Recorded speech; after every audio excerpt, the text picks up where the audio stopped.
ভৈরব বাজারের রাত্রের ভিউগুলা খুবই ভালো লাগতেছে আমার কাছে। তো আমি এখন ভৈরব বাজার আছি। তো আমি সকাল 5:30টায় গেছিলাম ময়মনসিং। তো ওইখান থেকে আসলাম প্রায় এখন রাত্রে 9:30 বাজে।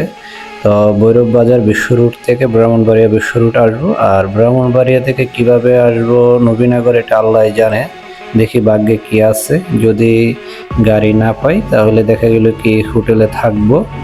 আর হোটেলে থাকতে গেলে খরচটা বেশি পড়বে, তো চেষ্টা করব বাসায় আসার জন্য। আশা করি অবশ্যই চেষ্টা সফল হব। তো একা একা আসতেছি, নিজের সাথে নিজে একা একা কথা বলতেছি।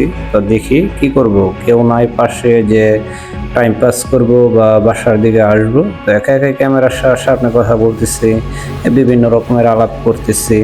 তো আমার কাছে ভালো লাগতেছে না। আমি সকালবেলা খাইছিলাম, দুপুরবেলা খাওয়া দাওয়া করি নাই, কারণ সারাটা দিন ফুল 12 থেকে 14 ঘন্টা চলে গেল। তারপরও দেখা গেল কি আমি এখনও বাসায় যাইতে পারি নাই, আমার মনটা খারাপ।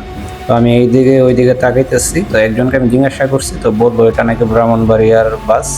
তো এটা ব্রাহ্মণবাড়িয়া বিশ্ব রুট যাবে। তো বিশ্ব রুট থেকে দেখা গেল কি আমি আবার কাউতলির জন্য সিএনজি নেওয়া লাগবে। ওইখানে সিএনজি পাবো প্রায় 20 থেকে 30 টাকা ভাড়া লাগে। তো কাউতলি থেকে আমি কিভাবে আসবো জানি না, প্রায় 11টা 12টা বাজবে। যদি পাই